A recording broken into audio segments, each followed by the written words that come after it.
Hello, my name is Father John Perrircone. I am very happy to be with you again today in this series of meditations. I teach at St. Francis College. I am a professor of philosophy there. And again, I'm so happy you've taken time to be with us. Today I would like to talk about that first article of the Apostles' Creed. I believe in God. I would like to approach it not from the way in which you usually are accustomed to understanding it.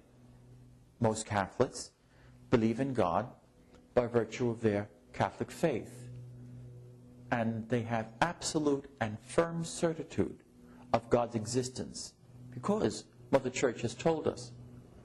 And that is a noble motive to believe in God, and it gives grace that we believe all that Mother Church has offered us to believe for the salvation of our souls. However, it is important for us to recognize as Catholics that aside from accepting on the Church's authority certain truths, like the existence of God, certain of them, not very many, can be arrived at with that same certitude by reason, that is, by intellect alone. And that is what we would like to be the subject of our few chats in these next few sessions. Is it possible for man, unaided by the revelation of the Catholic Church, to come to a certain understanding that God exists? Now, before we say anything further about that question, let me give you a little bit of a theological, a philosophical context, an historical context. At the First Vatican Council, that one that took place in the middle of the 19th century, called by Blessed Pius IX, one of its subjects was precisely the one we're talking about today, the existence of God.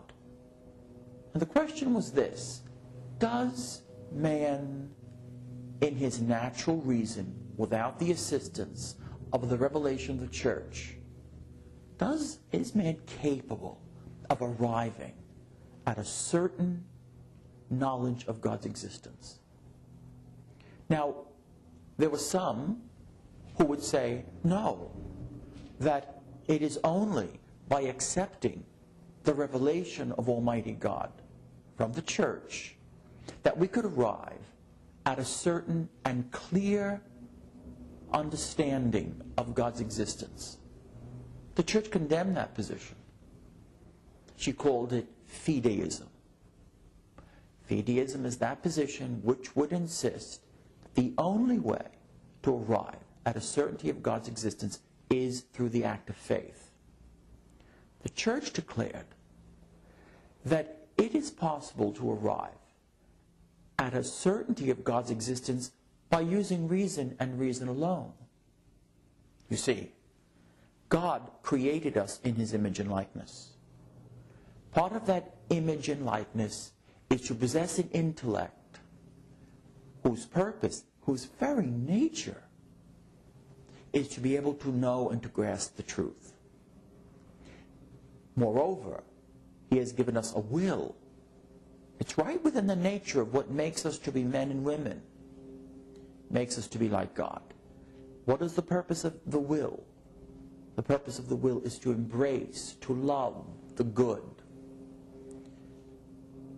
So if the nature of the intellect is to know the truth, it must be possible for us, in looking about us, to somehow arrive at a knowledge of the truth of God's existence. That is exactly what the First Vatican Council declared. Actually, she was mirroring what St. Thomas Aquinas had said in the very first articles of his masterpiece, the Summa Theologiae, that it is indeed possible for man, by virtue of his natural reason, to come to an understanding of some of the truths, even though we cannot access them directly, the way I can access a knowledge of a rabbit directly by opening my eyes, or the way I can access the sound of a child's voice by my ear, or the way I can have access to the taste of delicious food by virtue of the flavor it has. We can gain access to the existence of God. Actually, St. Thomas Aquinas has a section of the Summa, in the very first articles, that he said these constitute what he calls the PreAmbu La Fille. The PreAmbu La Fille. Roughly translated, the preface to faith. The things that we can know before even faith takes over in its action to guide us. There are 3 articles, 3 things that man can know without having to use the gift, the virtue of faith. 1, the certainty of God's existence. 2, the certainty of the existence of man's soul and its immortality. And thirdly, the existence of good and evil. Regarding those 3 truths, man can have not only a knowledge, but a certainty. And he can know those 3 truths before even invoking or depending upon the virtue of faith. Maybe another time we'll talk about those bottom 2 truths, the certainty of the existence of man's immortal soul and the certainty of the existence of good and evil. It might be well for us to talk about those someday, because in our contemporary culture, both those realities are being held in doubt. They are either, or we are either being told that those are simply, they remain in the realm of one's personal opinion, one's own personal knowledge, and has nothing to do with the domain of public truth. Believe it if you'd like, don't ask anyone else to believe in it. Or, more dramatically, some in our society and our culture will simply say that your intellect, O man, is incapable of attaining any truth whatsoever. We want to avoid those 2 things, and sadly, those 2 elements, the existence of the soul and its immortality, and the existence of good and evil, it requires that we do some heavy philosophical lifting to establish that to a cultural audience that wants to have nothing to do with faith, and we can, just as we will do for the existence of God. In talking about the existence of God, St. Thomas Aquinas sets down 5 paths that the intellect can take in order to clearly demonstrate that God exists. They are commonly known as the Quinque Viae, the 5 ways. But before that, let me just talk about the method St. Thomas uses. It's important. St. Thomas wants us to recognize that the way we proceed to demonstrate God's existence is really simple. It's available to anyone. And that's the genius of this position. That is why the Church calls Thomas our common doctor. He knows all that is necessary for you to demonstrate God's existence is to look around the world. To look around at anything which exists. Anything available to your senses. A stone, a blade of grass, a racing electron, a rabbit. Any of these things will do. From these, as we will see, he is going to proceed step by step to analyzing what is it that we see, and he brings us to a certainty of God's existence. He recognizes this is very important. One of his philosophical predecessors, Saint Anselm, had a completely different approach.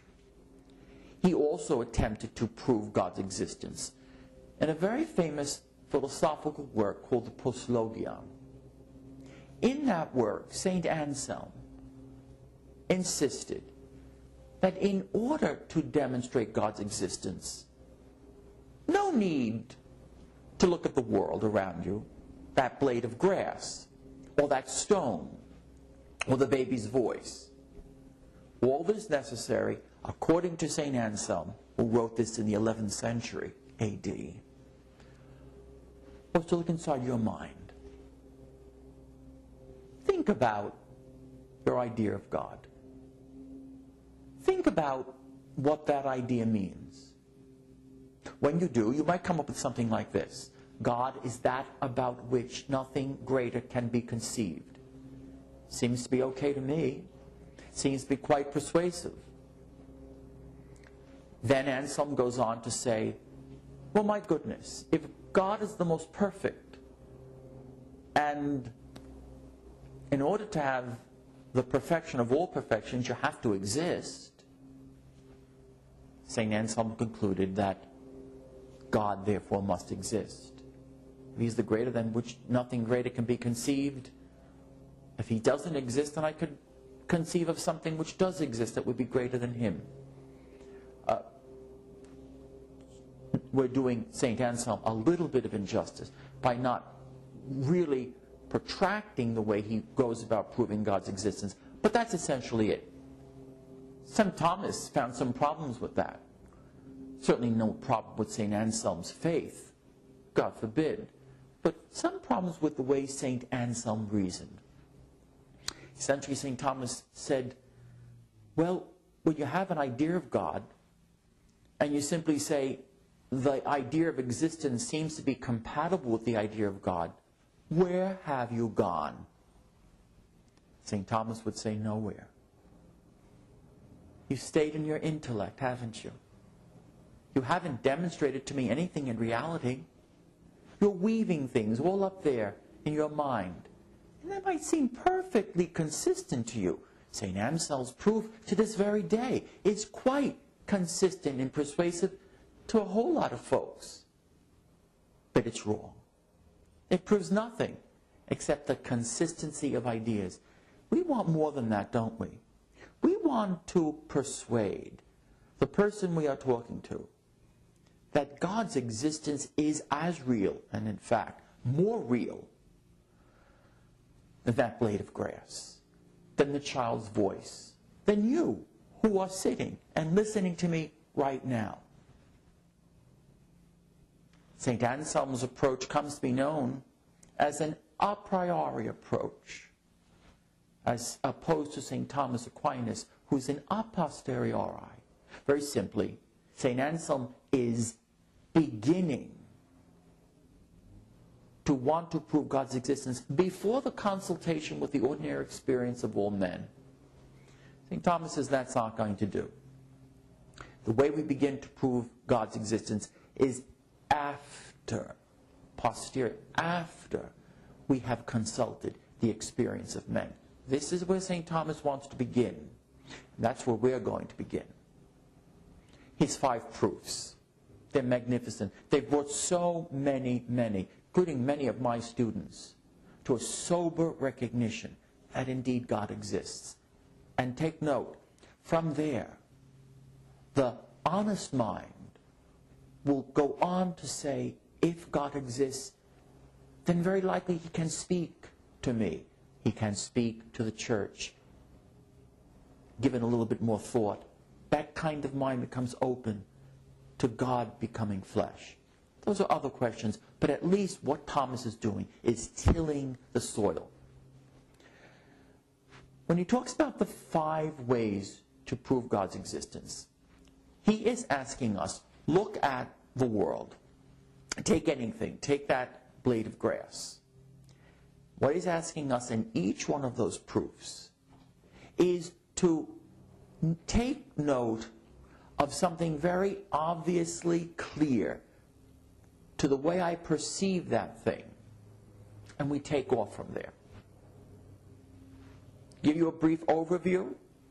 In the first proof, he's going to ask us, look at the world and recognize that things move, that they're able to change. I've whet your appetite. I thank you for listening. Next time, we're going to go into the depth of those 5 proofs and see how well they demonstrate God's existence. Thank you.